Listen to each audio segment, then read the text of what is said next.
যে কথাটা বুঝাইতে চাইতেছি, আমরা আওয়ামী লীগের সময় আমরা রাস্তাঘাটে হয়তো মারামারি হয় নাই, কিন্তু অন্য দিকগুলা আওয়ামী লীগের সবচেয়ে নির্মম খারাপ কাজ সেগুলো হলো মানুষের অধিকার কেড়ে নেওয়া, আর দ্বিতীয় কাজ ছিল মানুষকে খুন করা।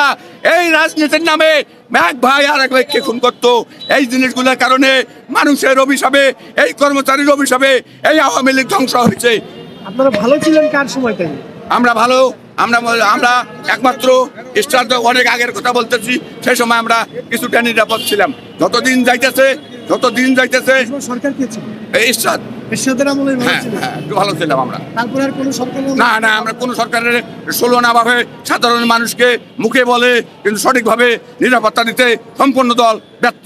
এখন নির্বাচন হলে আপনারা কাকে ক্ষমতায়? আমি নির্বাচন হলে আমার ব্যক্তিগত মতামত, আমার নির্বাচন হলে আমি তারেক জিয়া, যদি আমি এই ক্যামেরার মাধ্যমে কথা দিছি, এই তারেক জিয়া অনেকগুলাকে কথা লিখছে 31 দফার মধ্যে, সে যাতে এই ক্যামেরার মাধ্যমে 32 দফা করে, তাতে একটা দফা বাড়িয়ে শুধুমাত্র একটা কথা জাতিকে বলবে, আমি দুঃখী মানুষের মুখে হাসি ফুটাবো।